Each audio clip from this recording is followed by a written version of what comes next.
Welcome back to another episode of Caps Cornerstore Convo, where we bring the corner store feel anywhere and everywhere. In the 5 boroughs, I go by the name of Caps, and today I am with Mr. Jaiquan Faison. Jaiquan Faison. There it is. What's going on? Faison. I get a lot of different, whatever people feel like.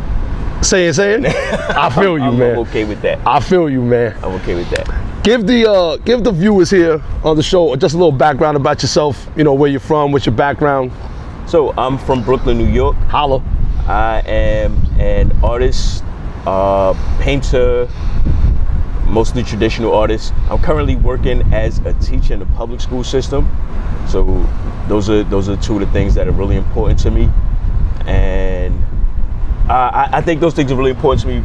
Part of the reason those things are really important to me is also because of my history. I was incarcerated a lot of times back and forth when I was a child, when I was a teenager, up into my early 20s, up until around the time my son was born. Right. So, you know, having the opportunity now to have achieved made some of these achievements that I've made is really important to me. Not to be like self-aggrandizing, but also that I'm being a teacher is my way of, giving back. Sure. It's my way of trying to help somebody else get an opportunity, you know what I mean, that I feel like I may not have been aware of at the time. Got you.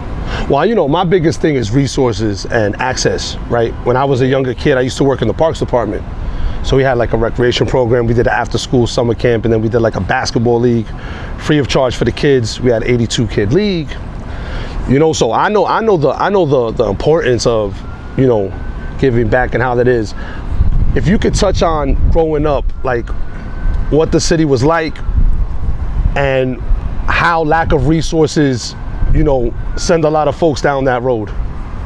Well, for me, I was born in the 80s, in 1982, and so most of my life was, as a child, it was a lot different. It was what people call the crack era. Yes. During the crack epidemic. So, a lot of,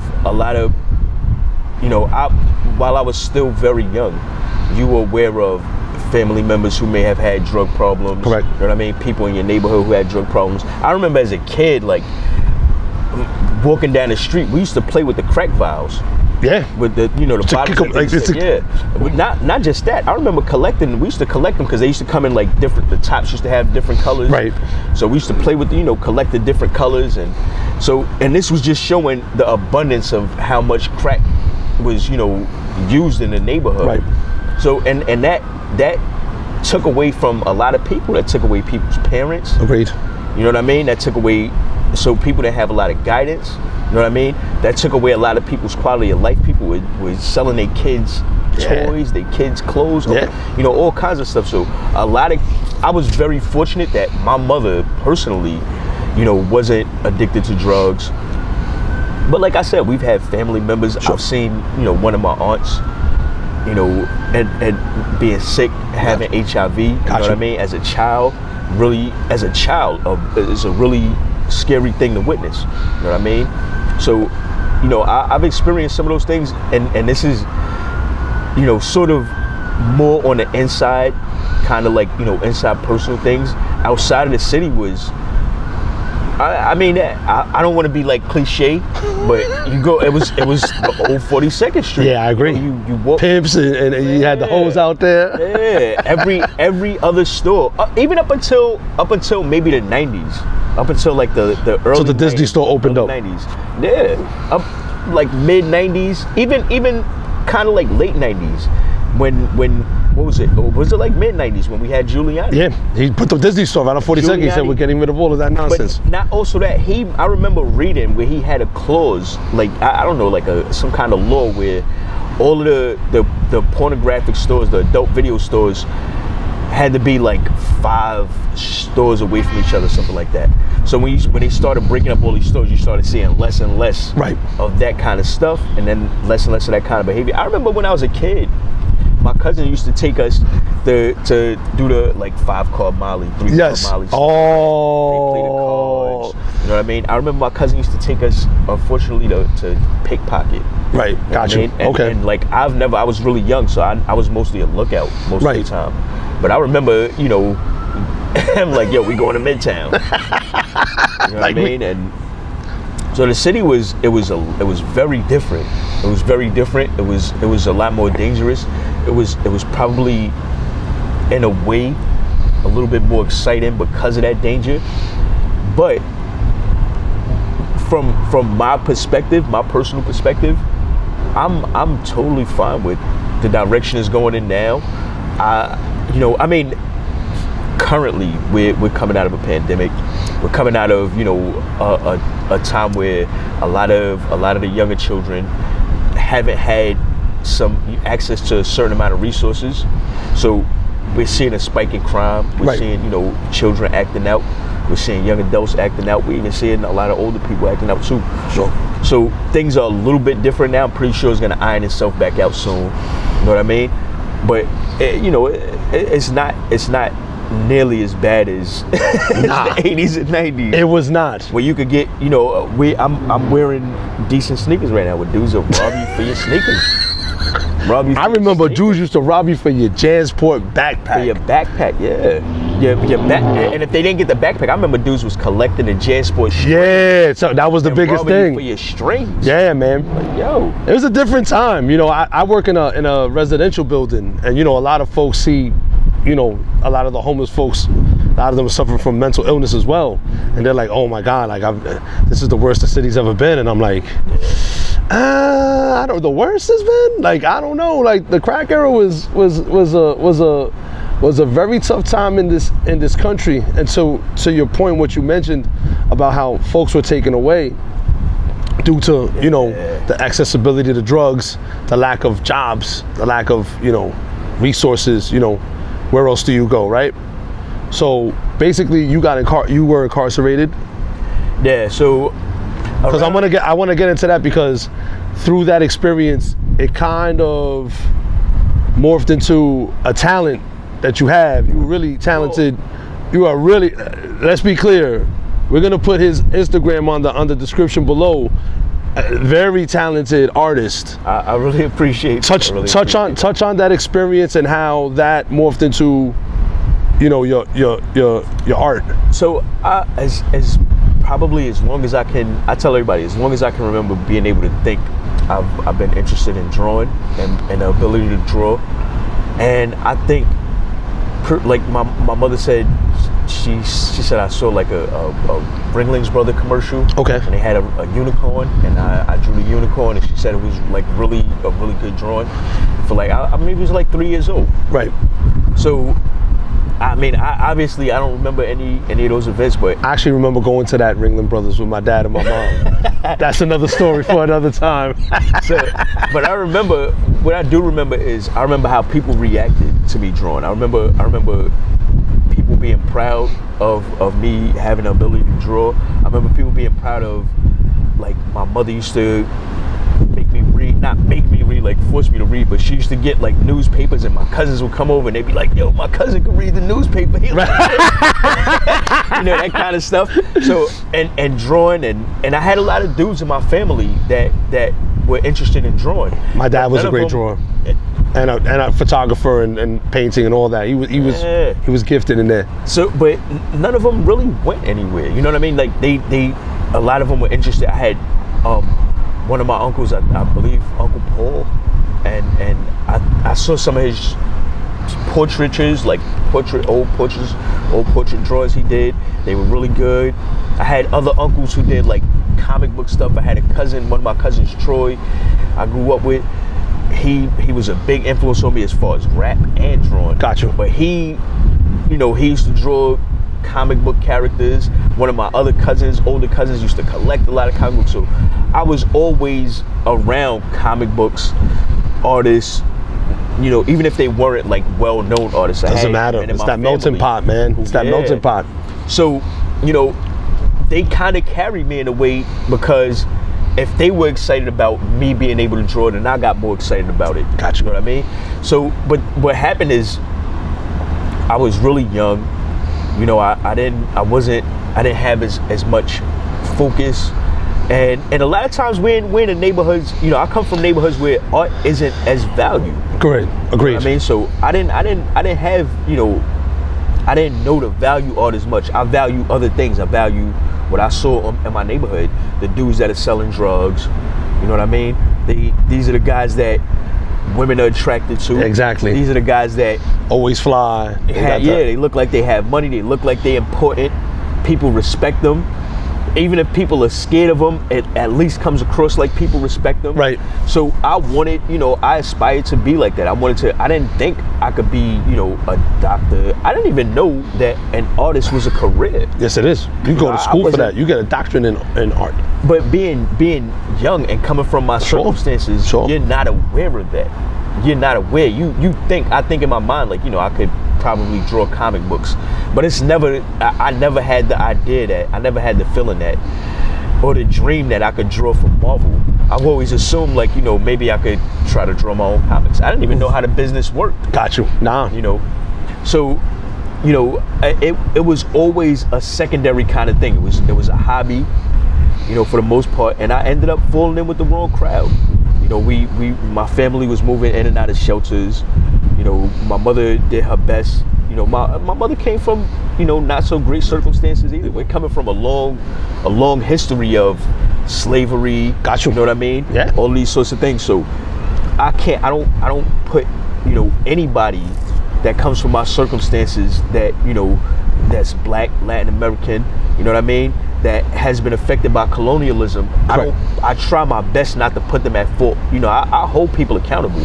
Sure. But I try my best not to put people at fault for some things that they might not have been aware of. You know what I mean? So my mother might not have been aware of all of the opportunities that might have been available to her. Got you. So she did her best, and I'm doing my best with my son. Right. You know what I mean?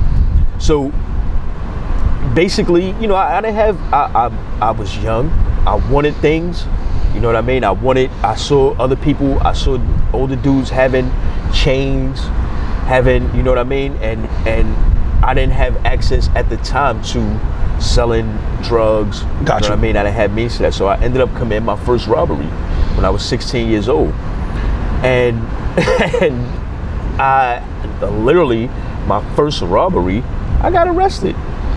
Literally the first time I did it, I got arrested. It was a, you know, kind of, you get together with one of your friends. Yep. I got one of my homeboys, and you know, he's in a gang, he's in the Bloods, and you know, and I'm trying to prove to him I'm a tough guy. You know, right. I don't know how he felt about it, but I'm trying to prove to him, you know, I could do this. You know, so we went out and we went to rob some dude, and you know, it was a hilarious story. We tried to rob this guy.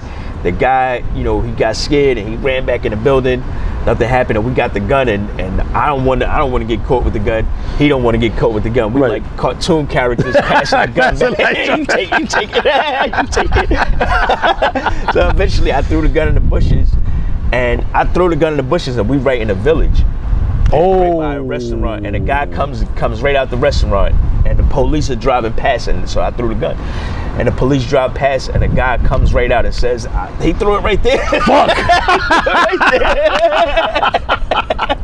Cue the Everybody Hates Chris music. Everybody hates Chris. Yeah, and that was my first experience being locked up, being incarcerated. I never forget that experience, because it was like the opener, you know, it was the eye opener. Like it was my first time actually being in a prison, in any kind of cell, in a precinct.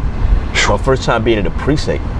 So, you know, I'm in a precinct, and they had us in like this really small holding cell, and I never forget, it was shit on the wall. Somebody like smeared some shit on the wall. Right. There's a bunch of graffiti, and I couldn't. But you know, at first I'm sitting there and I'm looking, and I'm like, all right, I see the graffiti, and I see some brown stuff, and it looks weird. And I don't know, because this already feels like a bad nightmare. This already. I already feel like I'm in a nightmare. Sweet dream or a beautiful nightmare. Yeah. So I did the dickhead move. I went closer to the wall, like, let me make sure and smell. Oh, that is horrible. That's it, bruh. Horrible. And I'm not gonna lie, I did literally, you know, when people like, yo, let me pinch myself and wake up, see if I'm dreaming. I did that shit couple like times? 2 times, man. I saw like, yo, let me make sure. Let me pinch myself a little bit harder. Hey, man.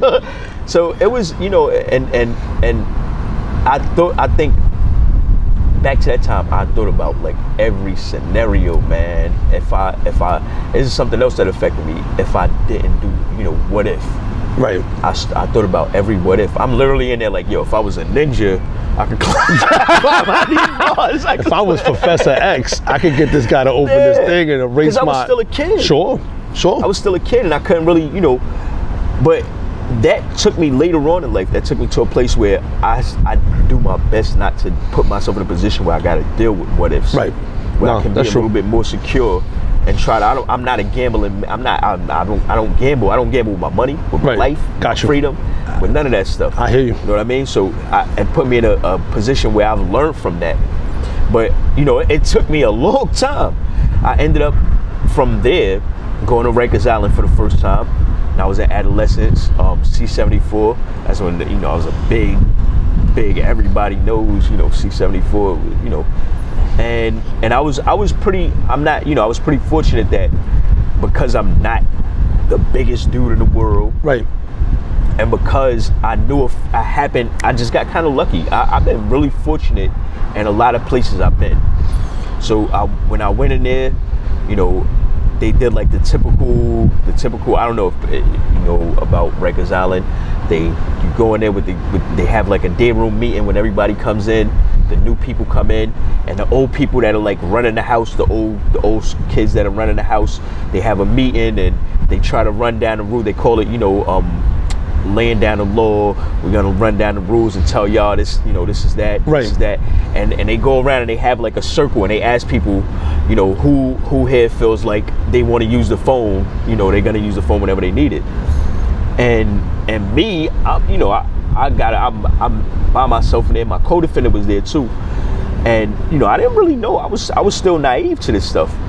So and like I said, fortunately, there was a dude in there that I knew named Preacher from Harlem. Okay. Not the real Preacher, but you know, just a young dude named Preacher. And me and him was real cool, and he happened to be running the house. But I didn't, you know, he was with a dude that was running the house. Got you. But I didn't realize at the time.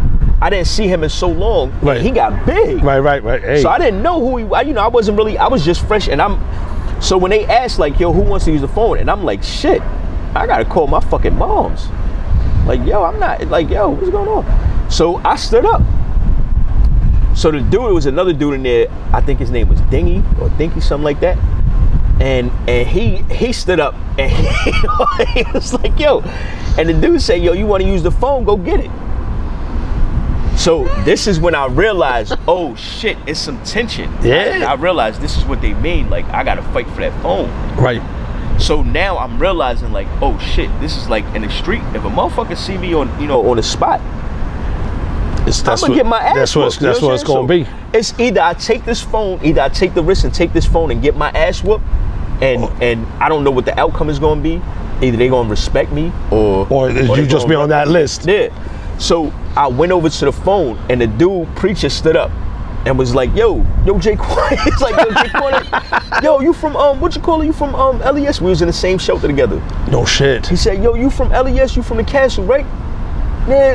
And I said, yeah. And he said, yo, come here, you my son. And I'm not gonna lie, I knew the tension was there. Right. And I was scared. Yeah, I was like, shit, I gotta fight. I had a few fights in there over the phone. Right. You know, but there, that was like kind of like, all right, it made you maybe a little bit more comfortable. It's a horror show.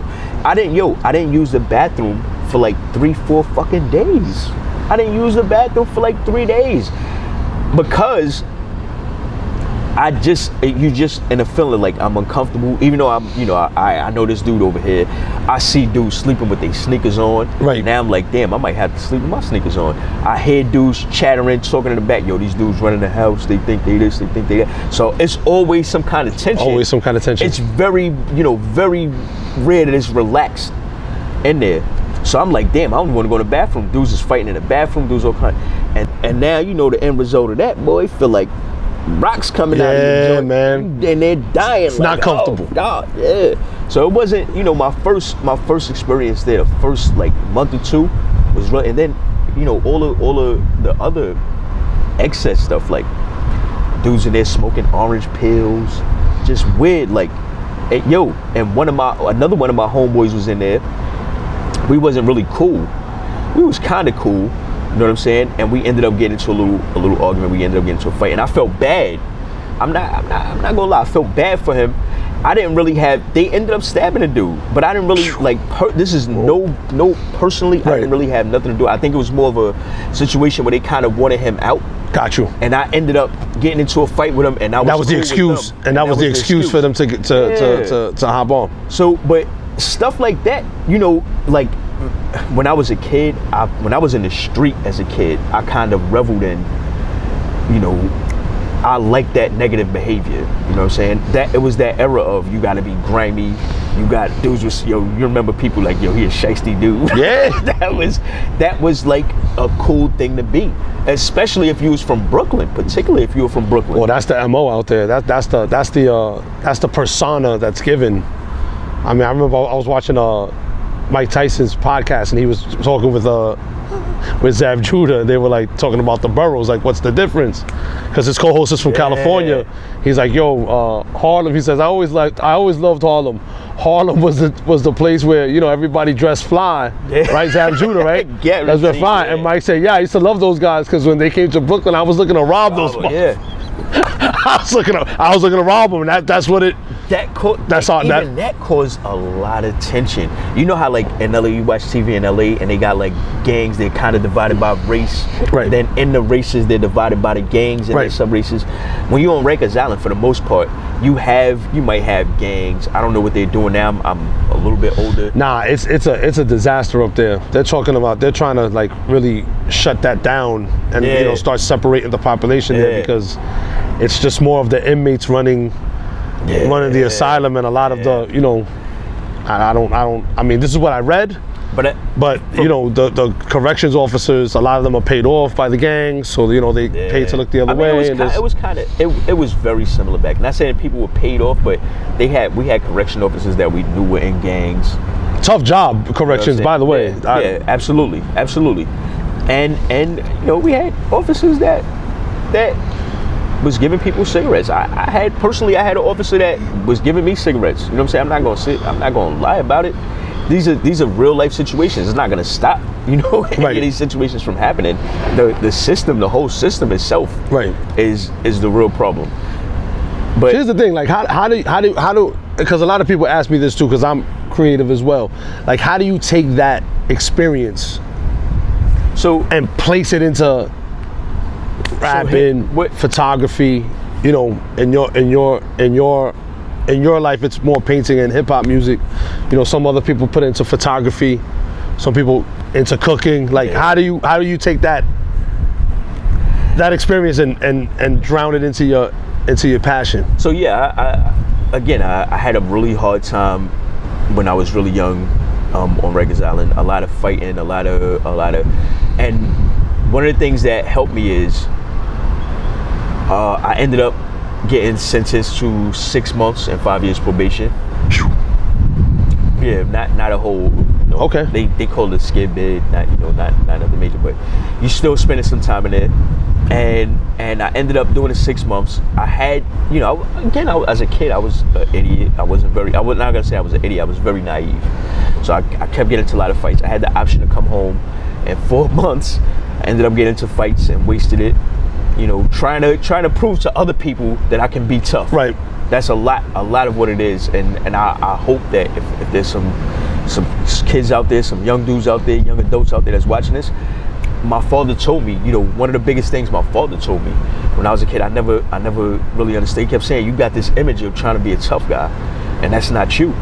And I kept telling him, like, yo, this is me. I'm a tough dude. I'm tough. I fight. You know what I'm saying? I fight anybody. And I was willing to fight anybody, but it was more so, there was plenty of times I was scared to death to fight. Sure. But it was more so really, like he said, me putting on this image of I'm willing to fight. You know what I'm saying?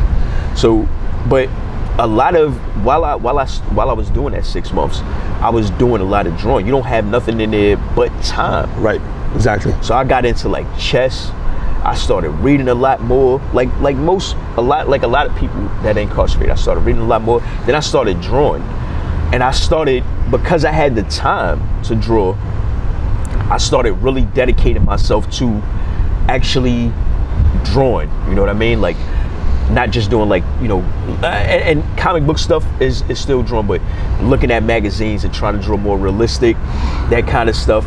And then I started realizing, when even the young dudes in there that, you know, the young dudes that was around me, I was still in adolescence, they started coming like, oh shit, you could draw. Yo, my daughter's birthday is coming up, or, you know, or Christmas or Valentine's Day. Yo, you can do this card for me. They had handkerchiefs, they, you know, and dudes started giving me packs of cookies and right. cigarettes and all that. So I started realizing I could make some money by doing this. Absolutely. And it started being important.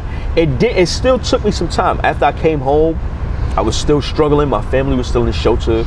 So, you know, I'm not gonna lie, I went right back to kinda, you know, I didn't go back to like robbing people, but I went right back into the streets. I started selling drugs. This is another unfortunate, and I'm trying my hardest not to smile, and the officer smacked this shit out of him. Blow, right into the wall, bang! And I said to myself, there's no way in hell. I said, yo, I'm out here fighting these other dudes. I don't give a fuck. They just gonna have to beat my ass. There's no way in hell I'm gonna let this dude put his hands on me. So I was, right out the gate, I was oppositional about it. Got you. So as soon as I had the opportunity, they were making us do push-ups, and you can't talk. It's literally no talking in there. It's literally no noise. So yeah, and we're in jail. Like, I'm not in here for like cursing in Sunday school. Right. What the fuck? Like, I can't talk. What the fuck? So, you know, I was really, you know, and one of the guys kept talking. These two guys knew each other, and they kept talking. And I waited for him, and he said, yo, they have like bathroom breaks where they allow you can't use the bathroom. You gotta wait until they have like an option to use the bathroom, and then everybody can go to the bathroom. So they had a bathroom break, and the guy's on the toilet talking, and they made us do 50 push-ups. And he comes back, he's on the toilet talking again, and I told him, I said, yo, we gotta do more push-ups. I'm fucking you up. I work out. Yeah, I said, I'm gonna fuck you up. And he said, yo, watch when I get off the toilet. And why would I let you get off the toilet? Why would I let you get off the toilet? So, I literally knocked the feces out of him. Bam. And yeah, but unfortunately, you know, it's a horrible story, unfortunately. And that day was the day right before that fight. This is what I left out. I called my mother, and I was so excited. I'm coming home in 4 months. I don't gotta do this year. I might have had to do 3 years, because it's 1 to 3. I don't gotta do 3 years. I'm coming home in 4 months, and I'm changing my life. I love you. I love you. I'm never going to do this again. And then that day, again, that's what happened. I just lost sight of, I'm not dealing with this. And I got into a fight. And I remember in that cell, and I thought they were gonna give me an opportunity. The guy said, look, y'all could, you know, if y'all, you know, mediate and talk. So I thought they were gonna give me an opportunity to you know, mediate it. And then the guy came back and said, look, we can't have people that fight here. I mean, if this is the reason why people aren't going to jail for this program, right, to prison for this program. So, you know, they sent me to Attica for the first time, and I remember, it's, you know, you walk in there, it's rats, literally rats, and it's prison cell bars, so they can run in and out your cell if they want to. They tend not to, but they can. And I remember a guy walked past, and literally it was like a movie. As soon as they had him in handcuffs, and he had a big giant gash, and it was just bleeding. It was like a movie. Like, yo, where they got me at? Where they got me at? That's crazy. And then they had me in a cell, and they had me in a cell next to the guy I got into a fight with. And what did I do? I went and got into a fight with the guy again. I sat there and told him, yo, lied, and told him, yeah, you know, it's resolved. Don't worry about it. It's cool. I don't want to get into no more problems. And I was just so mad about, you know, blaming him instead of blaming myself. Right. You know, because I could have practiced some self-control. But I kept saying to myself, it's his fault that I got into that fight. So we got out again, and I fought him again. And then one of the guys in there was like, you know, this kind of like activist, you know, fuck the police and don't listen to none of the COs. And he's telling me all this stuff, don't talk to him, don't, nothing. And then they came around, they said, yo, you got to do a hearing for the fight. And the guy said, you don't go to none of that, don't go to no hearings, nothing. And at the time, I'm like, yo, trying to adopt this kind of militant stance that he's taking, you know. So I'm like, yo, you know what? I refuse the hearing. And then they sent me to Wyoming. They, you know, wow. transitioning. They sent me to Wyoming. So when I got to Wyoming, I'm cool, and prison is a lot easier than it's harder in some ways than jail, than Rikers Island, but it's a lot more comfortable. It's a lot more relaxed. People know I'm going home this time. People are trying to, you know, get their shit together, pretty much. Yeah, and it's a lot about respect is the big thing. So, you know, easily I started learning. I took on real quick. As long as you respect people and hold yourself a certain kind of way, you know what I mean, and fight if you need to, you know what I mean, you'll meet people that are gonna respect you and show you some love and hold you down. So, you know, I fell in with a few dudes, and I forgot I got into that fight, and I forgot I refused that ticket, and the police came around. We called them police, this correction officers, and dudes in there like, oh, somebody going to jail, and the police said, Faison. Oh. And I'm already in prison. These dudes talking about somebody going to jail. They said, Faison, come here. I said, yo, what's going on? They said, you got a ticket for such and such and such? Put your hands behind your back. I said, damn, what's going on? And they took me to the box. So that was my first time, 90 days in solitary confinement. Whoa. So here is where I really started focusing on drawing, because now I'm in solitary confinement. I don't have anything else to do.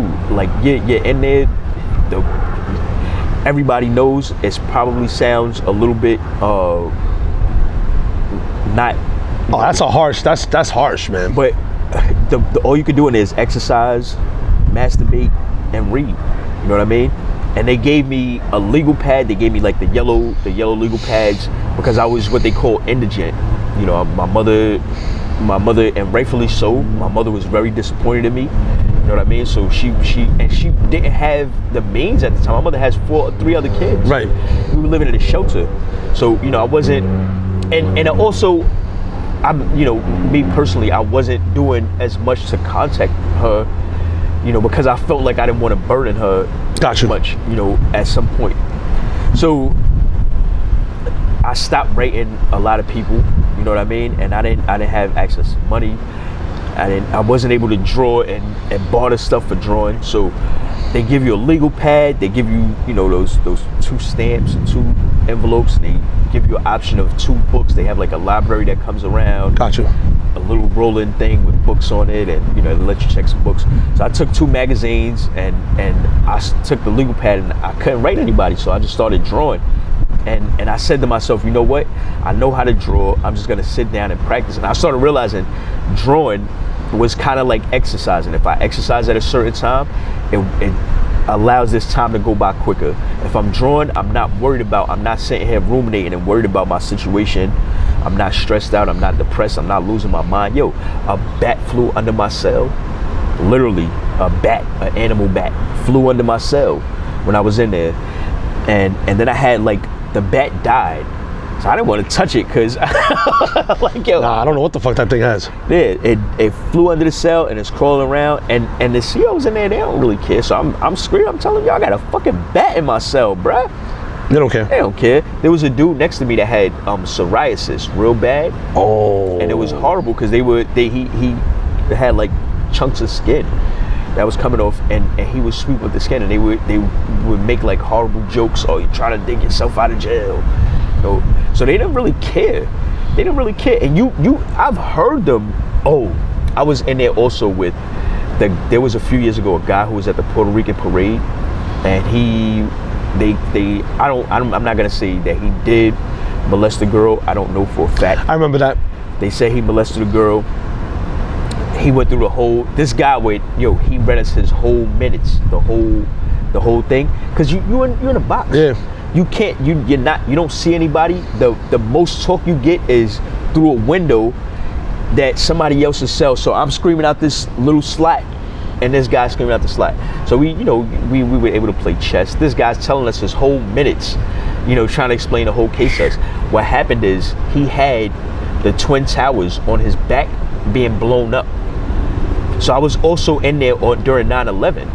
Got you. Okay. So all this stuff was happening. So during 9/11, they locked the prison down, and it was really, again, it was pretty traumatizing. They told us they were gonna kill us. This was a joke by the security guards, by the officers. You don't know if it's real or not. Yeah. So I'm in there terrified, like, yo, we going to war.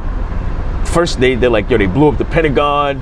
They blew up this, they blew up that. We're going to war. So now I'm like, yo, and then the officers are joking, if we go to war, y'all are in the box. We got to kill y'all first, and then we'll go kill the rest of the guys. That's just how it is if America goes to war. So now I'm in there like, damn, I'm getting ready to die in jail. I'm getting ready to die in the box. I ain't see another person's face for like a whole month and a half now, and I'm getting ready to die. Like like I said, we had the bat in my cell, and all this stuff started affecting me. And I had a trail of ants. I'm like on the floor listening, like, I hear the ants making noises. I'm bugging.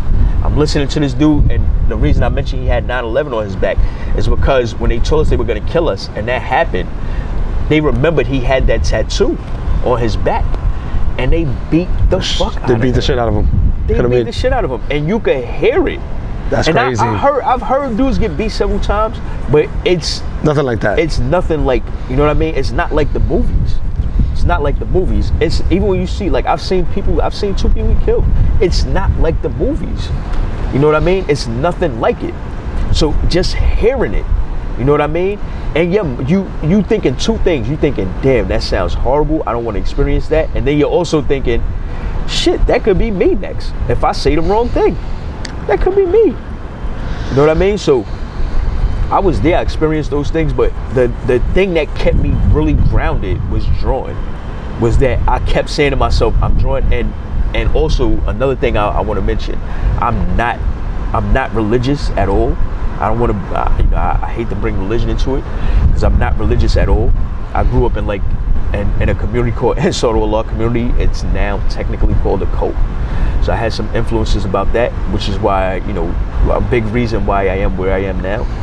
But I had a Bible in there, and I read the Bible. I actually read like 2-3 verses of the Bible, the King James version. Okay. I forget they have the New BC, version. AC, yeah. The New Testament, the Old Testament. No, those are parts right. of the Bible. So I sat down and read through those, and I was really angry about a lot of that stuff, because of my situation. But then I started reading like Ecclesiastes, and Ecclesiastes was a really different book for me. You know what I mean? It didn't really talk about God that much. I think they mentioned God maybe once in the book of Ecclesiastes, but it's really focused on suffering and how you can learn from your suffering. You know what I mean? What you can do about it. There's not no talk about like heaven or none of this stuff. It's really focused on suffering. So I remember reading the Bible and like being really disappointed as I got older, and like at some of this stuff, and then reading Ecclesiastes and like, yo, I really identify with this. I really identify, and this really means something to me. You know what I mean? So that was my introduction to philosophy. Got you. You know what I mean? Because that's a really much more philosophical book than a lot of what's in the Bible. A lot of the Bible is beyond like what people take, like the laws, the rules. A lot of it is unfortunately, no disrespect to anyone, kind of boring. Noah begat this guy begat that guy begat that guy. This guy lived 10,000 years. Right. This guy over here lived 10,000 years. Yeah. And then there's like verses and verses and verses of that. It's what you pull from the book, to be honest with you, because it's basically a bunch of short stories. Yeah, that's a lot of what it is, a collection of stories. And it's how do you interpret the short stories? Yeah. You know, but you have certain books like Ecclesiastes, the book of Psalms is more of like how you, after the grief is over, how do you take that feeling and maturate it? Yeah. So I was really affected by that, and like I said, the art, and by the time I came, when I finally came out of the box, well, I ended up going back into the box again. I still didn't, you know, I didn't really like fully learn my lesson. I ended up going to the box again, but by the time the second time I came out, there was some other guys in there. I was still in Wyoming. There was a guy in there named Lace. And he was a real big dude. And these guys were like, you know, they heard my situation. And the guy, you know, I like I said, I didn't really have a father figure. And he sat me down and he said, yo, you going home? He said, yo, even if you go home in 3 years, you're going home. Yeah. I got to be here for the next, I think he had like another 8 years, something like that. Whoa. And he already had, you know, he had to do something like 15, 20 years. So he already had all that time in. And he said, yo, and you know, he said, yo, shorty, man, come on, man, come sit down, relax. And I didn't get the feeling like, usually people tell you, you know, don't mess with that, don't fuck with that dude, don't do this, don't do that. You know what I mean? He said, yo, you good? You got something? I said, yeah, I don't really need nothing, you know, because I already know. Usually if somebody offers you something in prison, they need something back. They want something back. It could be something that you definitely don't want to give. Right. so I just had the feeling of like, I'm gonna tell you what else happened. I was in there one day. I wasn't really, you know, they kept asking me, yo, you good? You need something? You need? And I said, I don't really need it. Then one day we was in the showers and they was cool with a dude, a white dude. The dude had a swastika on his arm. So I'm in the shower and I'm like, yo, we all in the shower. This motherfucker got a big ass swastika on his arm. And I didn't know the whole time. And they talking to him, they eating with him. We all eating together. They part of the same team. So I wasn't eating with them at that time. But then I went to Lace and I said, yo, y'all know that dude got a swastika on his arm. What the fuck is going on? And he said, yeah. He said, yeah, anybody care about that? We cool in here. He said, yo, that shit was probably from his past. He said, you see, he eating with us, right? And from there, I said, you know what? All right, I'm gonna settle down and kind of fuck with these dudes, see what he, you know. And he had me, I'm not gonna lie, he sent me on one quick little mission, you know, I need you to go beat this dude up, you know. And I know this is how things go to verify if, you know, if I'm gonna legit be a coward, right? Or, you know, so, you know, I went and it was about some sneakers and they held me down. It was about some sneakers and they let me keep the sneakers. So now I'm like, oh shit, I'm running around in jail. I got my own fucking sneakers on. There it is. There it is. Yeah. We got a little quick stop to the shop. So and then now they cooking it. So now he's on the same token, he's giving me all this game. Right. He's telling me, yo, you got talent. You know how to draw.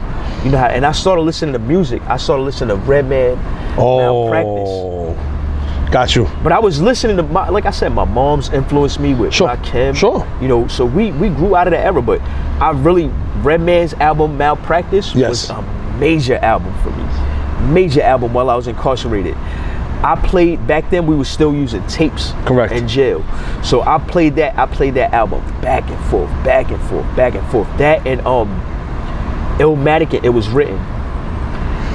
Like I heard Illmatic before all of that. I heard it was written before all of that. But when you're there and you got the time to sit down and think and break everything down to like its components, it's totally different. So from there, I said, you know what? I can write stuff like I've been through some stuff in my life. I can write some stuff like this too. You know what I mean? And I started doing little you know, writing little battles here and there. And they moved me to Washington with some young dudes. And I went in there, you know, I was kind of excited. I felt like I had a little clout because I had my sneakers and, you know, I was a little overconfident. And the dudes respected me. You know, it wasn't like Rikers Island where, you know, I would have had to fight immediately. Right. So they respected me. But then I started like doing a little battle rap. And I was like one of those rappers, like I'm always like I was always trying to be like really detailed about my words. And you know, I'm not gonna use the same word twice. Exactly. You know what I mean? My metaphors gotta be like this. Not me. I use the same word 3-4 times. I don't care. So it's a message for me. Yeah, I was real meticulous. And the guy like, and there was this guy, he was like kind of like DMX energetic, you know, growling, rah, rah, rah, loud. And I said, yo, I'm going to kill this dude because he ain't saying nothing special. He just fucking loud. And I went and I spit and I didn't really know about things like crowd control, energy, that kind of stuff. So I'm rhyming and dudes is like, ooh, ooh, ooh. And then the dude gets up and he just starts screaming, yeah, blah, blah. And these dudes is like, oh shit, oh shit. And I'm sitting there and I'm like, yo, I wasted. I'm like, yo, I postponed this battle for like a whole month so I can make sure I'm right. And I'm bullshitting, telling the dude, yeah, I'm ready. People like what they like, man. Yeah. People like what they like. And even my own homeboy was in there. He was like, nah, he ate you, boy. He ate. I was like, oh, shit. How, Sway? How? Yo, and I stopped talking to my own homeboy because I was like, yo, you supposed to be on my fucking side. You supposed to be on my side, bro. Yeah. I never forget that, and I went home, and from there, like after I came home. So the first time when you get home, you jump into music first, or you stick to drawing. When I came home, I didn't really jump into anything. I ended up sort of flirting around with the same stuff, back to selling drugs, and then I ended up meeting my son's mother. Okay. And we had a relationship, and then long story short, my son was born. So when my son was born was a major event for me, man. It was a total light switch went off. My family wasn't very supportive of me, and like I said, and rightfully so, because of my activity back then. Sure. But when I told my mother, I said, look, I'm having a baby. And my mother, I'm pretty sure she wanted to be a grandmother. Sure, absolutely. Older. She wants to make sure, her legacy. People want to, this is a part of humanity. Sure. So I told her, I said, I'm having a baby, and a bunch of my family members showed up at the hospital, and I was happy. I was shocked, but I was really happy. But I was kind of surprised that oh shit, these people came to see my son, and these are some people I didn't see in years. That I felt like the children will do that to you, man. Yeah. Children will do that to you, man. And then I remember seeing his face. I remember they brought him out in the incubator. I got I was still like I said, I was still really argumentative, right. Really defensive back then. I got into an argument. I was in there with my son's mother while they were telling her push. Then I got into an argument with the doctor. I was still fucking up. Right. I got into an argument with the doctor. They kicked me out. And they came and they had my son, they brought him out in like the little glass thing. And I remember it was like, yo, I'm like I said, I'm not religious, but it was a miraculous. It was like the closest thing to a miracle to me. Oh, Flacco, you know those? Remember that? I looked at his eyes, and it was like a little face. Like people say now we look alike, but I know he looks a lot more like his mom. Okay. But it was like a little face with my eyes on it. Right. And I know that sounds like a really it's looking right back. It's looking right back at you, man. And it was just like, yo, it was like holy, and his eyes was open. And he was and I was just like, yo. And I just felt, it was like the weirdest feeling, like, holy shit. This is weird. Like it felt like I was on top of the world. Got you. The weirdest. And I never forget that night. I went home. I was still out there. I went home, took some drugs, took some ecstasy pills, and I almost got. That night, I was still flirting with danger. Some girl was out there with a boyfriend, and they were arguing, and the girl had a gun, and I was so high off the pills, and I went over there and jumped in the middle of the argument, like an idiot. And the girl, and I didn't realize until, after all of this, like, yo, I could have probably got killed. Yeah, absolutely. Right there. And I got home and I said, yo, I am tripping. I'm bugging. I just saw my son in the hospital, and I'm still out here doing, and that was it. I said, yo, I don't want to end up, like I said, I don't fault my father for none of that. But I want to be able to be there and not have my son experience some of the stuff I went through. Right. You know what I'm saying? I saw a dude get killed. You know what I'm saying? That's traumatizing. Sure. I lost my mind. I was in a mental health situation. I was in a mental health hospital behind that. You know what I'm saying? I watched the dude eyes dry up. You know what I'm saying? So I ended up in him. I said, yo, my son shouldn't have to go through that. I don't even want to imagine him. And these are some things that he has to experience in order to learn. Not necessarily that, something like a heartbreak. I'm like, yo, I don't even want to imagine my son getting his heart broken. Yeah. You know what I'm saying? Because I don't want him to feel that kind of pain. Yeah, nah. You know what I'm saying? So I said, you know what? I'm gonna do everything I can, and I worked at like Labor Ready, the temp service agency, and they was paying you like $10 to move for like back-breaking, hardcore fucking what do they call it? Work. Blue collar, is that blue collar work? Nah, you. No. I was about to say black collar. Nah, blue. Say black collar. It's definitely blue collar work. Bad. Definitely. Shit. But it was literally moving furniture in dorms, and we had to move the furniture in dorms. And I was like I said, I've been very fortunate that these dots just connected. I just happened to be in the right spot at the right time. And even when I'm not, I try to make a opportunity out of it. Sure. You know what I'm saying? I try to look around and like, where am I? What can I do with this? Right. You know, who am I around? What can I? So I ended up moving furniture in the dorms at SVA, and I saw all the drawings. Yo, these kids were like, it wasn't like I love graffiti, but I've never been in awe of drawing. I've never been able to do graffiti. Right. So, but when I saw that they were doing stuff that I can do, right. But it was like graffiti. It was all over their walls, all over the refrigerator, on everything. Like it was drawings everywhere. And I didn't even notice. I'm moving the furniture, and I started looking. I'm like, and I said, where the fuck am I at? I said, damn, these kids is cool as hell. And then when we got in the hallway, I'm starting to see the posters up, and I'm like, art, this art class and that art. And I'm like, oh shit, all right, they drawing. And then I looked up and I saw, when I got outside, I looked up and saw the sign. I said, oh shit, this is the School of Visual Arts. And I never in my life thought that there would even be a school. There would be a school where I could learn how to draw. I didn't know. I didn't know that opportunity was available.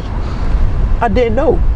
So, yo, and I said, you know what? I'm gonna try and see if I could take some classes here. And I applied. I came back and I applied, and they denied me. They said, you know what? You have a history, a criminal history, and and the guy was really nice about it, and I was really respectful. I'm not even gonna lie. This was one of the few times, and as I got older, I'm a water bag now, man. I cry at commercials, all that shit. I tell people all the time, they don't see it, but if I'm alone, trust me, you get me late night with a commercial with like a lot of pollen be coming in there. Yeah, lady a lot of pollen. Yo, what happened? Like, what happened? Oh shit!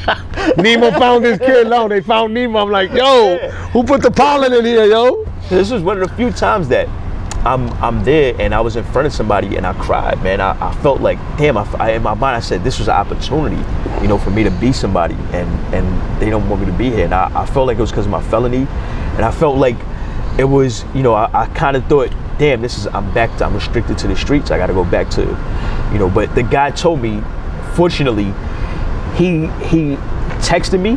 Right. He texted me after I walked out of there. He said, look, I'll give you an idea. He said, I know you're an artist. He said, there's a lot of other opportunities out there. He said, I don't want you to give up. He said, I heard your situation. He said, why don't you try a CUNY school? Try something smaller. And I went to LaGuardia. I applied to a bunch of CUNY schools, and a few of them rejected me. Whatever. It's less of an interview thing, and more so of just like, oh, I'm gonna accept you. So LaGuardia accepted me, and I love LaGuardia. I really appreciate LaGuardia Community College for accepting me. That's another place that if I have the opportunity, I would love to go back to and be able to give something back. Right. Because they took a chance on me, and they take a chance on that school is full of minorities, blacks, Latinos, Asians. It's mostly minorities, and it's a really good quality education for the size of school that it is. Right. It's a liberal arts school. It's not focused on just art. No, they have a decent art department, a really good art department where people are dedicated, where they care. So I went there, and I had a teacher, Bruce Brooks. I had a few other teachers that were really good. They were really Jerry Saltz, teachers that really cared, and they were dedicated, and they kept saying, do this, do that, and take this class, take that class, and focus on this. And I had teachers that taught me about philosophy. I forget, I'm name dropping, and I wanted to say one of my other teachers, he came to one of my art shows, but he taught me about, I took an existentialism class. So these things really started affecting me. I failed that class. I failed that first existentialism class, and I took it again. It's the only class I ever failed in my life because I couldn't understand some of the concepts. Got you. But I ended up in LaGuardia. They gave me an opportunity, so I feel bad. I'm going on a tangent. I want to explain the existentialism thing. It's a major concept for me. It's about freedom, but it's not about freedom in terms of what I thought freedom would be considered. Being incarcerated, you're thinking these people they can take away my freedom. But we can go back to something Jay-Z said. Jay-Z said, trap the body, can't lock the mind. AZ, how we adapt to crime. So that is, believe it or not, a very existentialist concept, going back to Camus and Sartre, talking about basically the idea that we're bound. Sartre talks about the look. We're bound to each other. We don't have a certain amount of freedom, in the sense of, I can just do this. We've signed a social contract, like Thomas Hobbes mentioned. These are all philosophers. Right. Thomas Hobbes mentioned a social contract. We signed this social contract. We sacrificed our rights to kill each other. Before that, we were living in a state of nature. I got the right to kill you. You got the right to kill me. Fair enough. Now we want to live together in a society. I don't want to die. Exactly. You gonna sacrifice your right to kill me? I want to live. I want to live. I want to live as long as I can live. Yeah, I'm gonna sacrifice my right to kill you. You're gonna sacrifice your right to steal from me. I'm gonna sacrifice. So but these are things that are basics for what we consider freedom and rights. But I didn't realize there's another level of freedom. Again, like I said, going back to Jay-Z, and that's based on trap my body, but you can't lock my mind. My mind is still free. You know what I mean? And that's not just restricted to what I can learn. You know what I mean? How much knowledge I can accumulate, but also a freedom in a sense of Camus. When Camus talks about existentialism, the ability to choose how you're going to react to certain situations. Because you can be incarcerated for the rest of your life and have life in prison and be miserable, and be a horrible character, or you could be like the dude Lace that took me in, that had, maybe 20, 25 years, and said, you know what, I made a mistake, but I'm gonna choose to do something to make something better. You know what I'm saying? Or make somebody better. Yeah, and that's an existentialist concept, that you have the freedom to choose, even when you're in a bad situation. I feel bad. I keep thinking of jokes all the time. And I'm thinking like a motherfucker got a gun in your face and shoots you. You can laugh if you want to. A gun in the face, and that's all you could come up with? Probably not a good existentialist choice. Probably the worst choice. But yeah, I mean, it's always about how you react to situations. And for me, a lot of it has really evened me out. You know what I mean? It really evened me out. I took that class, and like I said, I failed the class because it was like pounding, it was like hammering all of this information into my brain, and I'm seeing it happen around me in life. Yeah. And I'm like, yo, I can't, I'm observing this stuff. Talk about a teachable moment, right? And the guy and the professor loved me in there. And he loved me, and he said, yo, all I need you to do is, I'm not gonna disclose his name, because, he can still be teaching right now. He said, yo, all I need you to do, I had to write 3 papers. He said, yo, you missed 2 of the papers. All I need you to do is just write this 1 paper. I don't care if it's a bad paper. I don't care if the spelling's wrong. He said, you in class. He said, you one of the most interesting people in class because of your situation. You learn this, you learn that. And I was so hung up on, like, it was like my brain exploded. You know what I'm saying? Like, I'm thinking about all of these things and how they affect my life and how. So you took a brain fart. It happens a lot of times. I couldn't, no matter what, I couldn't just sit down and write this paper.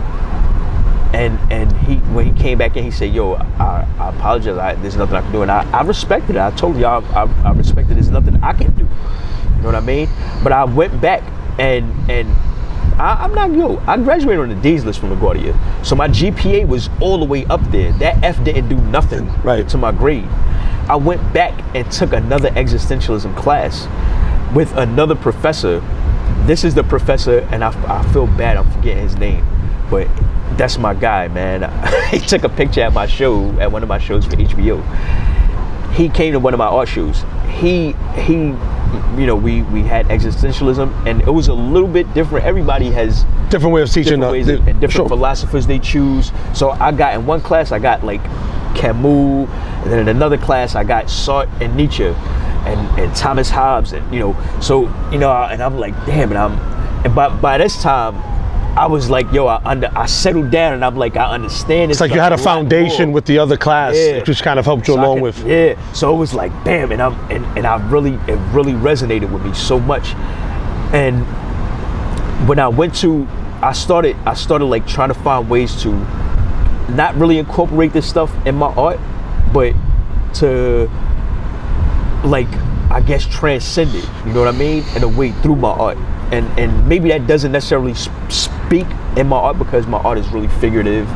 It's not abstract. I know a lot of people associate like abstract art with like these kind of lofty spiritual and intellectual things. So maybe that may not necessarily always come across in my art, but that aspect of living, of being alive, was something that I wanted to put into my art.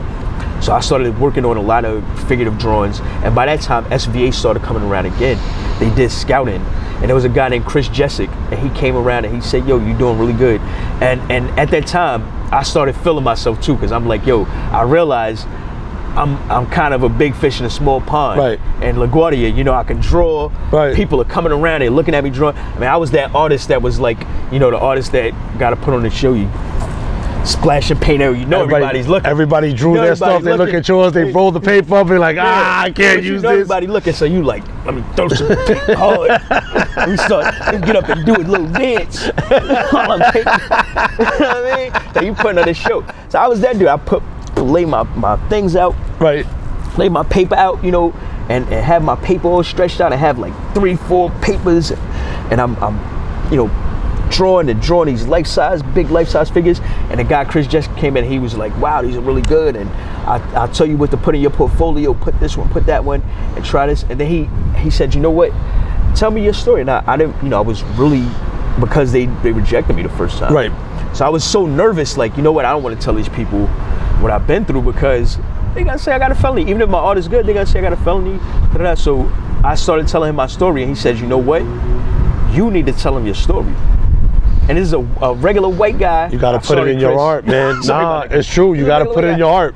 He said, yo, you need to tell him your story. He said, that's a captivating story. You need to tell him your story. And you need to tell him that you're working hard and how much you care about art and how much you want to be there and how important it is to you.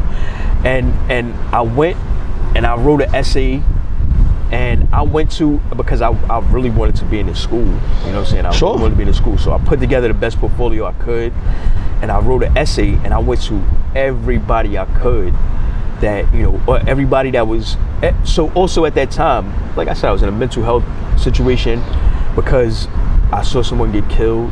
Sure. So I had some of my mental health counselors that were still there, and I had them, you know, read this essay. What can you improve on this? You read this. People that were in school, I had one of my mentors, Carol Severovsky. She's a very famous artist. She's been all, sorry Carol, but she's been everywhere. She's been in the MoMA. She's been everywhere. Oh, okay. Fab. One of my favorite artists. Her work is. Gotcha. She has a statue there. I feel bad. She has a statue there. I love it. Wish I could buy it. One day, man. One day we gonna get them chips up. But she really helped me out a lot. She, you know, these are people that along the way, when I started realizing too, when people started saying that, even my mother, when people started, I remember at a time my mother was ashamed for me to come to her job. And I know she was, because she wouldn't ask me, do you want to come to my job no more? No. So I know she was, because what are you going to tell people at your job? My son is in prison. So now I started realizing people are being more receptive to me now that they see I'm making these little moves. I'm in school, I'm handling my business in school. People are just all of a sudden being nicer to me. And I'm not, you know, a lot of people say, yo, you wasn't there for me when I was down. Don't be there for me when I'm up. I started realizing the reason why people ain't there for you when you was down is because I was kind of a piece of shit when I was down. You know what I mean? I wasn't a great person when I was down. Agreed. Who wants to be around that? So now these people want to be around me because they see, oh, this is somebody that might be going somewhere. And I feel like I want to go somewhere. So I might want to go in the direction they going in too. Sure. So these people started helping me. Yo, you need help with this, you need help with that. Even now, when I went back to get my master's, I Carol, can I give you a call real quick? I need some advice. Of course. But they appreciate that because sometimes those people never had that resource. And their thing is they're in a position where they can help. You know what I mean? I think that's one of the biggest things. This is why I create these type of platforms. Yeah. Because this is what, our ninth interview, Black Arm? This platform is for everybody. This platform is for restaurateurs, for artists, painters, drawers, hip hop artists, essential workers. These stories need to be told. Yeah. You know what I mean? And if I can give a platform to somebody where we can sit down and talk for an hour 30, or it could be a 30-minute conversation, and just show people that there are shortcomings, there are things that happen in your life that you really can't change, but you can take that situation and you can turn it around and you can make it something good. Where people want to meet you with their energy, where people want to hit you with those resources, because they know if they put you in a good place, that's another person that's going to allow somebody else. Yeah. You know what I mean? Not just that, I've also learned the value of it actually feels good. It does. Feels good. Nah, it does. To help somebody else. It does. It feels out. Does. Nowadays, I do in my mind, I'm still very imaginative. I'm an artist. I grew up on comic books. Even my moms watch cartoons. Yes. Shout out to my moms. Hey. X-Men 97 is coming out. Holla! I took my mom to see. She knew. We went to see Batman. The last movie we saw. Awesome. I took my moms to see the Batman. Me awesome. And my moms and my son. So, but again, for me, one of the coolest shits for me is like a little fake superhero mode where like I'll see some lady, she needs some help with her bags or a stroller or something. And for me, I'm like a fake Batman. You need some help out with the bag, and before she can even say thank you, I'm trying to disappear. I'm on to the next lady. She could be like, yo, who? Where that superhero vanish to? You know what I'm saying? But that feels good. Sure. That feels good to me. I walk off at the end of the day and feel like, yo, I did something. I did a good deed for the day. I helped somebody for the day. Sure. You know what I'm saying? So I know that feeling. I know these people that are helping me. 9 out of 10, they're helping me because it affirms their life. Agreed. It makes them feel good about life. Sure. You know what I'm saying? So I got a lot of help. I got a lot of help along the way, and when SVA accepted me again, they gave me a scholarship. Hey. They finally got that. Yeah, they gave me a Silas H. Rhodes scholarship, and they actually gave me 2 scholarships. I forget the second scholarship they gave me, but it was another one based on like academic excellence, that kind of stuff. That's what it is, man.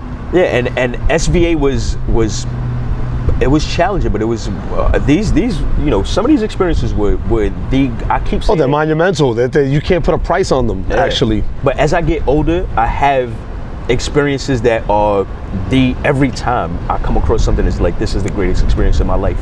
This is the best thing that ever happened to me in my life. You know what I mean? And I'm not gonna say that it was better than that. Like, I can't feel like my time at SVA was better than my time at LaGuardia, because they're just different experiences. No, it just all comes together. Both of them were the greatest experiences of my life. Speaking about one of the greatest experiences of your life, speaking about being able to, put people in places, you work with kids. Yeah. You teach kids art. Yeah. What is the level of joy you get out of that, and what part of that job is the thing you respect most about the kids that are in your program? So, I like I said earlier, I'm a water bag, man. I cry a lot, man. I'm a water bag. So, more recently, we'll go back to the story, but more recently, I was teaching, and I'm working as a substitute art teacher, and I'm going for my master's. I'm back at SVA again. They accepted me again, and they gave me another scholarship. There you go. I fucking love That's trifecta. SVA. That's a little trifecta. And also, my Kathy, thank you so much. I haven't, we're dealing with the pandemic. I've dealt with some losses. Even more recently, I'm still dealing with family losses. Right. I'm still dealing with family issues. Dealt with a loss in the family about a week ago.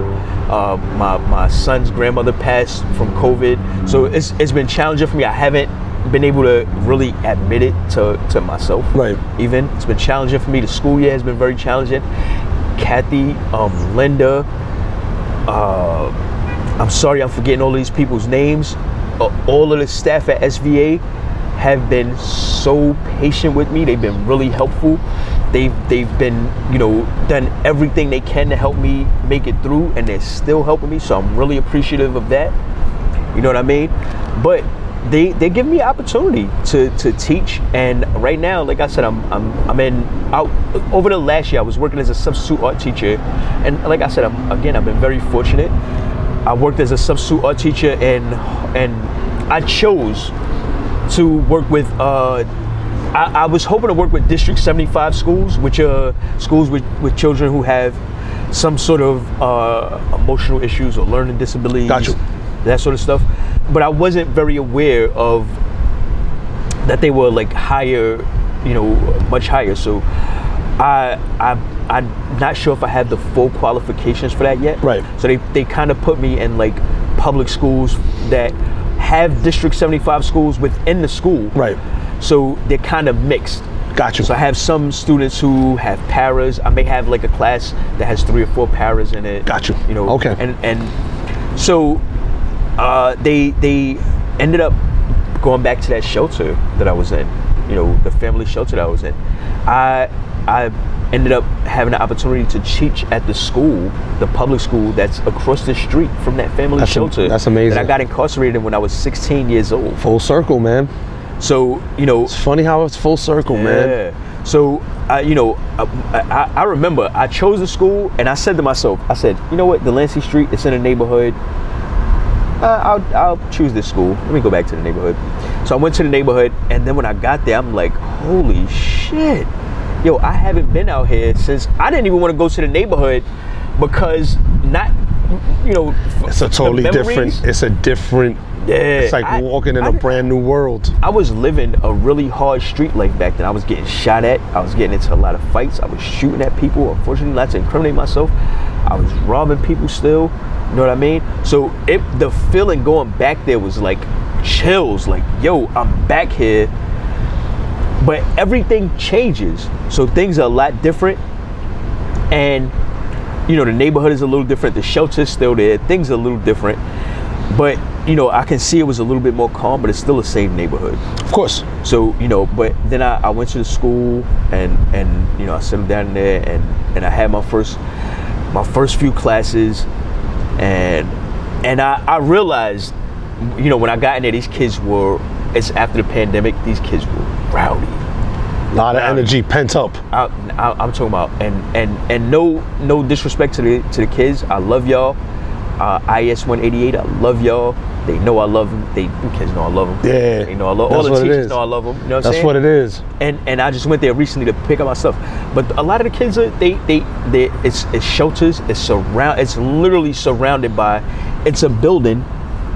And public housing is all around the building. It's all projects all around the building. And then across the street is a shelter. Right. So, these are children who, half of my students were from either that shelter or other shelters in the neighborhood or from the projects. So, and again, a lot of these kids were really rowdy, really aggressive. And nothing against these kids. It's probably justified in some ways, living that life coming out of the pandemic. But a lot of it for me was trying to find a way to relate to them and let them know, like, yo, I just came from over here with y'all. I have a video that I did. I think I sent you a video of my pictures. That was a good segue into allowing these children to know, to get a feeling of who I am. Yeah, I've been in similar circumstances. And then once I told them, look, that shelter right there, the castle, I'm from that shelter. I've been in that shelter. These kids' eyes turning to quarters, man. They couldn't believe it. Like, word? And then, and also when you showing them respect, genuine respect. Well, that's the thing, right? That's the formula, man. that I'm the boss, that doesn't work. Yeah, you know, inclusion is the thing. You know, inclusion is the thing. The worst thing you can do is try to, you know, is coming. So when I first started sub-teaching, I've only been sub-teaching for 1 full year so far. But when I first started teaching, I was in another school in Harlem. Same thing, surrounded by, I've chosen these schools because I want to work with this population. Sure. So, you know, I worked in the school, another surrounded by public housing, and when I got in there, they were unfortunately, and you know, nothing against any race or any cultures, but they were like, I was in a classroom, I was an assistant to a white teacher, and there's all black and Latin kids in there, and she's putting on like kids bop and like, you know, these kind of white songs, and these kids can't relate to that. Nah. You know what I'm saying? They might, you know, like some of the music here and there, but they're not as excited as if I put on some music that they're playing around their neighborhood. Exactly. The key to it is to find ways that we're not going to be offending people. Find a clean version. You know what I'm saying? Find a song that might be a kid's version of that song. You know what I'm saying? So I don't feel like they were that culturally aware, and I was a little bit. I was still naive myself, so I went and I just jumped up and told the principal, you know, can I talk to you for a minute, you know, whatever, and I voiced my concerns to her, and then also the teacher was, I'm a little bit older, I'm 40 years old, so I'm a little bit older. The teacher was a little bit younger than me. We were young students. They were, I think it was like first grade, second grade, something like that. And they were really young students, and there was a young teacher, young white lady, and I think she felt like, you know, this is my classroom. Right, he's trying to step over staff. And I didn't want her to feel like that. So, you know, I kind of like tried to, you know, do my best to not overstep any boundaries. But then I started feeling like this kind of thing of like, I'm a teacher, I'm going for my master's, and you're asking me like, when I come in, can I organize books? You know, can you put those books in alphabetical order for me? And like, all right, don't you got a class monitor for that? Like, yeah, these sorts of things. So at first it was like, all right, I'm here to help. I'll do it. You know, I'll do it a few times. Then I started. It was like really remedial kind of task that a teacher. And then one day she asked me. She said, the principal asked if you cannot sit down at the desk, you know, while we're in class. And I felt weird as hell. Like, wait a minute. So I'm supposed to be in class. You're sitting down at your desk, and I'm supposed to be an assistant teacher and just standing all day, and that just felt really weird to me. So that was the reason I went to the assistant principal. I didn't tell her that, but I said, look, these are all black and Latino kids in here, and this is the principal was a black lady. Right. I said, you're black. These are all black and Latino kids in here, and I said, I you know, and I don't want to, you know, take away anyone's position or criticize this teacher too harshly. Nah, man, I would have been like, I'm criticizing this teacher. She really we also, they had a culture day. We had to do, she chose Germany. Why? She chose Germany. She chose this game where they throw, I forgot this game where they throw cornhole. Cornhole was her thing from Germany. So, and I voiced my concern. I said to the principal, I said, I feel like she's not very attentive as far as, you know, culturally. Right. So, you know, some of these things. And again, no offense to the teacher. this is just, you know, my concern. And the principal, she was really dismissive about it. She was like, you know, I'm glad you see some problems, some areas that we can improve. and I was like, and I just felt the vibe of like, oh shit, I shouldn't have said that. And they got me out of there. But fortunately, by them, you know, letting me go, the DOE is really, you know, they need a lot of substitutes. They need teachers. We need good quality teachers right now. Good quality, relatable teachers that care about kids. They need them. So they needed some teachers. Man, I'm not the best. I'm trying. You know what I mean? I'm still in school. You learning just like everybody else, man. Day by day. So they allowed me to go to that other school. When I got to that school, the kids in there were like, there was an art teacher there, and I was her assistant. And this lady was flustered, and she was a black lady. And I could see these kids were, I'm talking about me, these kids were cursing. They were just running the roost. To the teacher. She looked like a fucking monkey. I said, damn. I came in there, I'm like, yo, these kids is wilding. So, you know, I for the first day or two, I kind of observed, and then I realized, I'm from the hood. These kids is from the hood. Exactly.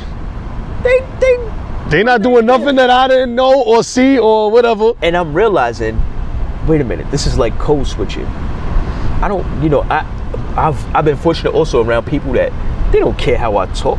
These the white people I've been around, they care about who you are as a person. They don't give two shits. They don't care if you use a slang or if you cursing, none of that. They know who you are as a person, what you're trying to do as a person. That's what they care about. It's always about being respectful in certain instances. I'm not getting up with the kids and cursing, but I know these kids know slang. So how do I approach them?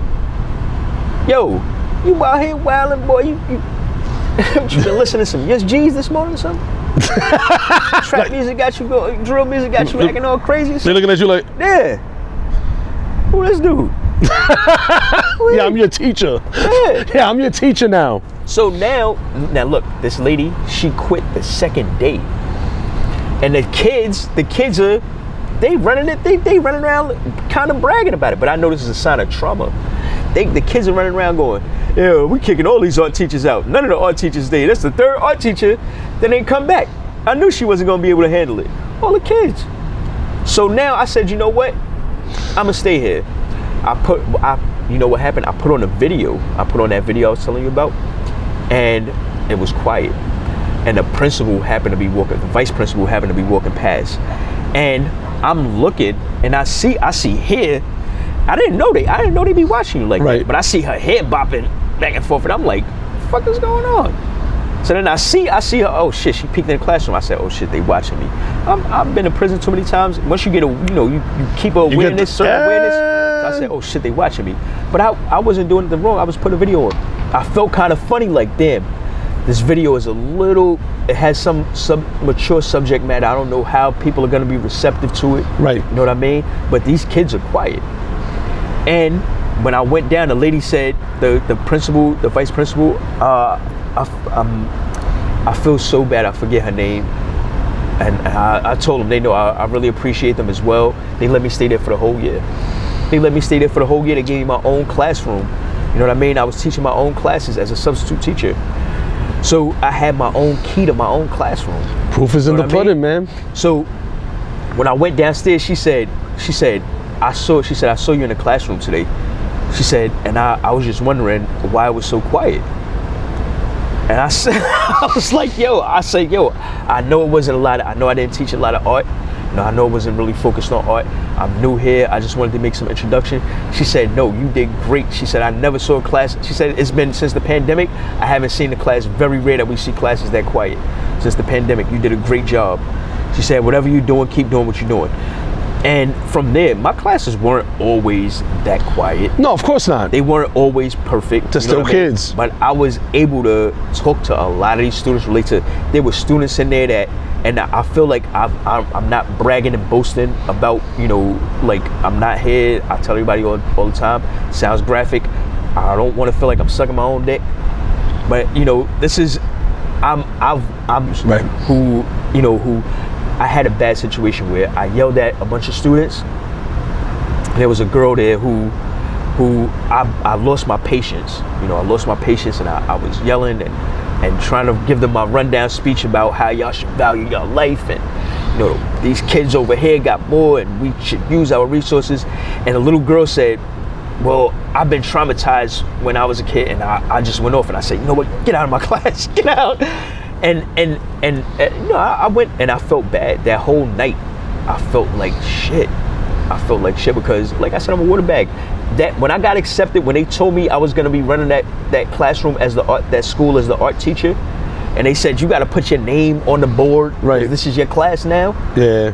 Every day, every fucking lunch break, I was crying. I was literally like so fucking happy.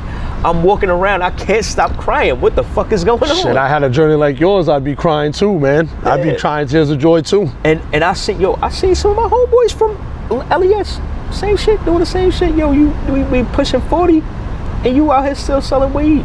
Nah, that's... But they was showing me love. They like, I say, I'm teaching. Bro, I'm teaching at the school right there. You a teacher? You serious, bro? You serious? You teaching? Yeah, I'm a teacher, man. Teaching at the school. You know what I'm saying? So, but even out there, they was showing me a lot of love and respect. You know what I'm saying? That's what's up. So, I really, that being at that school, like I said, I I saw that student. I apologized to her the next day. Really apologized to her. I was cool with her. Her brother, his father happened to be incarcerated, and then his father came home too. After I had that incident, I went and apologized to the sister. I felt fucked up because I don't know if she was. Some of these kids say stuff, right, just to say it. Some of them might be totally honest. So I went and apologized to her. She accepted it, and I guess she told her brother. And the brother came back, and he was an 8th grader, and I had him in the class, so I didn't know. So he said, "Yo, you had my sister in your class?" I said, "Oh yeah," and I told her, and I said, "Yeah, I really apologize for that." He said, "No, my father was locked up too. And he was telling me about this and that, and we started talking." So a lot of these kids started relating to me because some of their parents might have been incarcerated. Got you. And not just that, they started seeing the art, and they like, oh shit, they like the art. Oh, I could do some of that too. So now I had kids in there. I had one kid in there that wasn't really that much into art, but he realized I was in that shelter that he was in.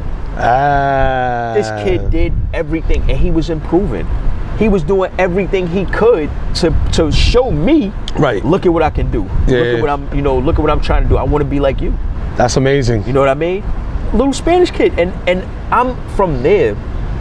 I started realizing this is another good thing about it. It pushed you in a place of being empathetic, where really missing in the world right now. I'm already a minority. There were 2 Asian girls in there, 2 or 3 Asian girls in there.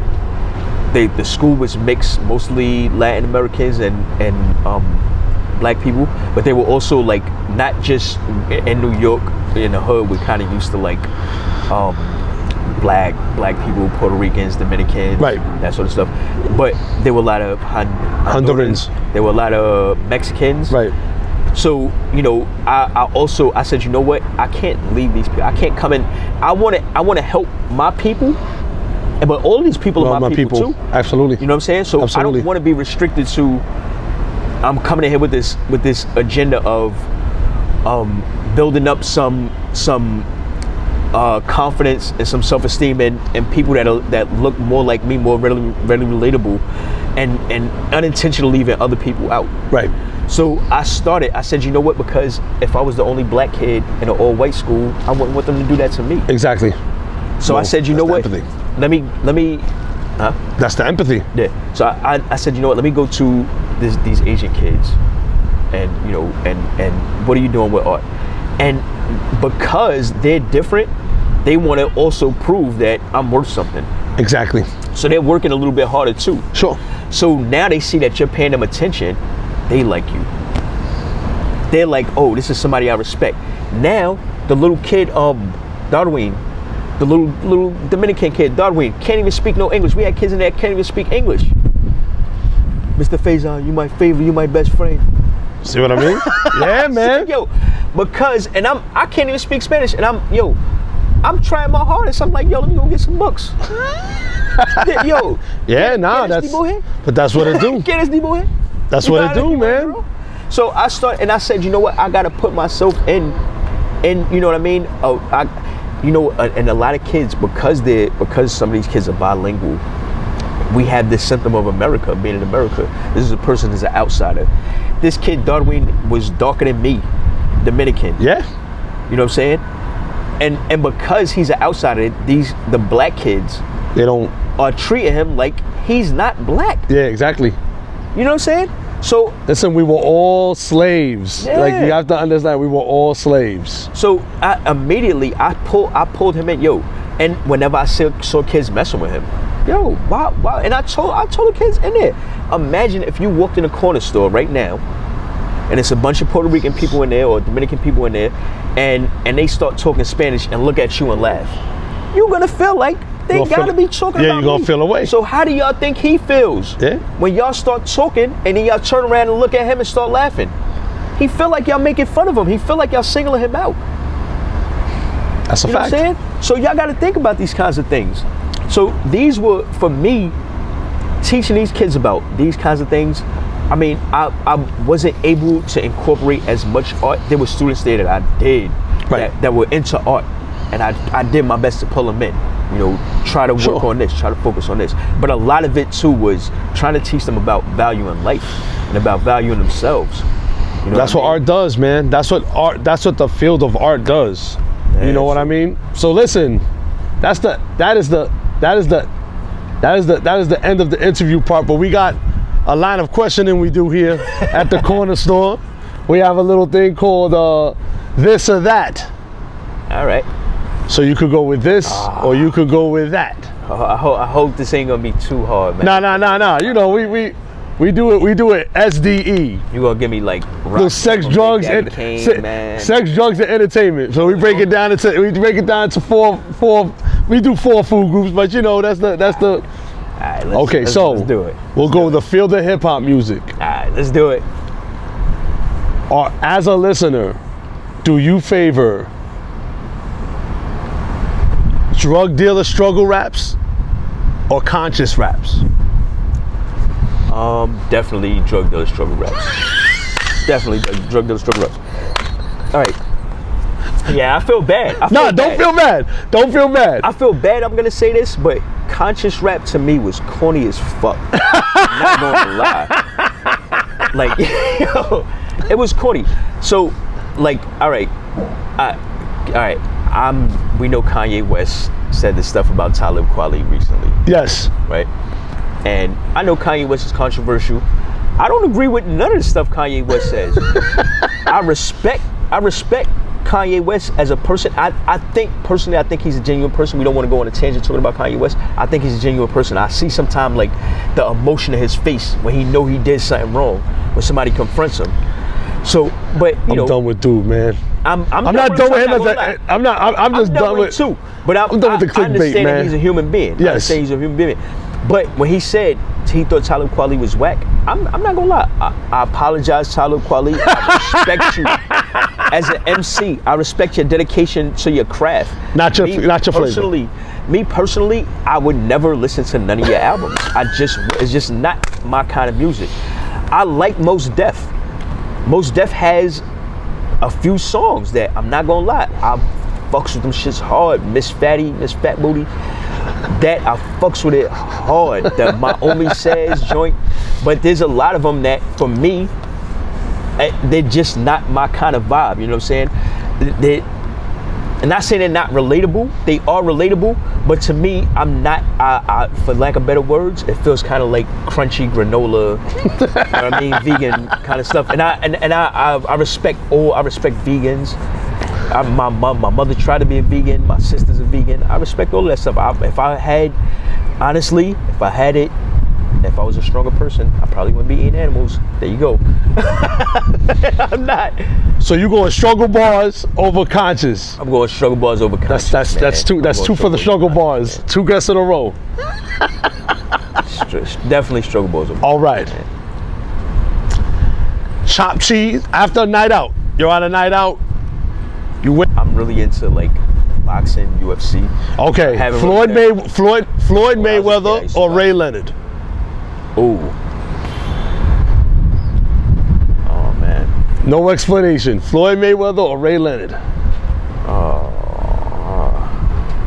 I mean, I can't. I gotta say both, man. I feel bad. I feel bad. I'm really boxing. I love boxing. My son was training for a minute. I was training too a little bit. I fucking love boxing. Boxing is. It's so ingrained in who I am. Sure. I remember when I was a kid. I remember when Mike Tyson when he first lost, I was a kid. I was a little ass kid when Nobody believed it. But I remember feeling sad, like Superman died that day. Yeah, like a darkness came over the world. Superman died. Yeah. Superman died. I never forget that, but boxing resonates with me so much because it's about getting back up. It's about fighting. It's about a certain level of dedication, just like art, dedicating yourself hard, and it's about when you get knocked down, getting back up and coming back and fighting hard. No matter how many times you get knocked down, you got to get back up and keep fighting. And my life has always been about fighting and being able to get back up and keep fighting. You know what I'm saying? So I really admire, I respect, or I don't like Floyd Mayweather. Some of the shit he says and does is stupid. I'm going with Floyd. I think I'm going with Floyd. If you could put them in the same weight class, I go with Floyd. Sugar Ray Leonard. All right. I think Floyd is a much more okay. So they both fighter. So they both fought at 30, 35, 40, 47, and 54. Yeah. And I don't think Ray Leonard beats him at any weight class. That's just me. I feel like Floyd is a very intelligent fighter, man. I feel like Ray Leonard is also very intelligent. No, he's amazing. That's not to knock Ray Leonard. He's one of the all-time greats. I just think Floyd is. I would really have to put it on paper, like really. That would be really, great. Yeah. It would be great. Pancakes or waffle? Oh damn! I thought you was going. I was hoping you was gonna say French toast, bruh. Yeah. Nah, French toast is too easy. French toast is too easy. Pancakes or waffles? I'm not gonna lie. I'd probably say pancakes, man. I'm definitely going with pancakes. I would say waffles, but I'm gonna go with pancakes because unfortunately you gotta cook pancakes, but they just more filling and taste better than me, man. I agree. If you could sit down and have a dinner party of 5 people, you are the 5th person. Who are your 4 guests? Don't kill me. I'm definitely gonna say Jay. Okay. Jay-Z. Don't be mad. Nah, these are your answers, man.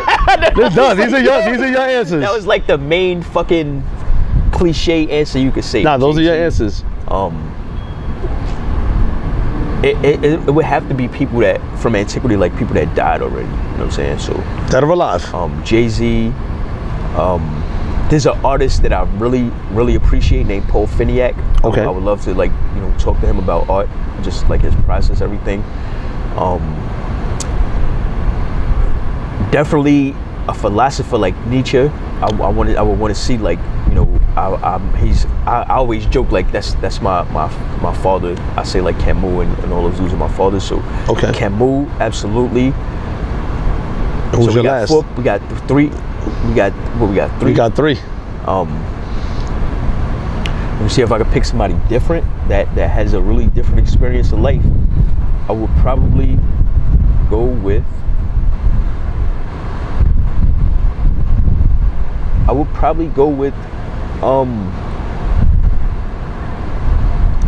Somebody like, I'm thinking of like a strong woman like Sojourner Truth or Harriet Tubman or something, like a strong woman that has some, not to say that everybody hasn't had their accomplishments, but just so I can get a different perspective. Like a Maya Angelou. Yeah, somebody that I could get a different perspective, because Afeni Shakur.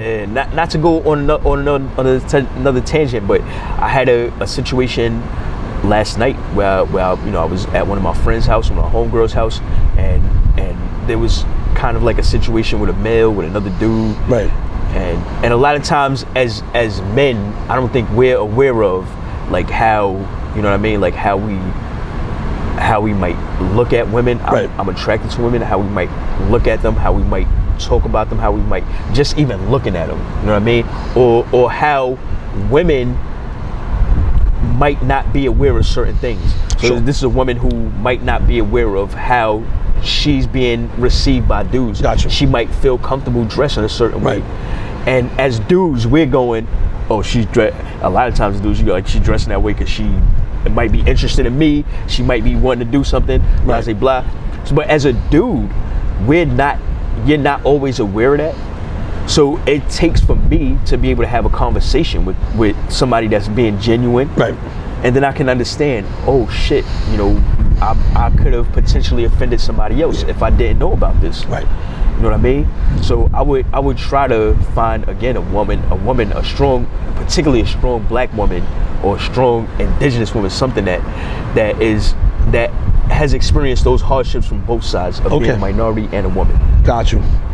So we'll probably go with Maya. It's not a bad table. Yeah. Last question in the corner store. We ask everybody this question. All right. Take yourself back as a child. Your mom gives you $5.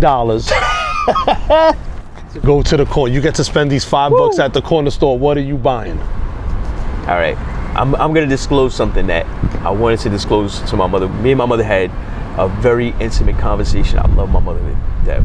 She's grown so much, and we had an intimate conversation. My mother is fuck, she's amazing, man. She's amazing.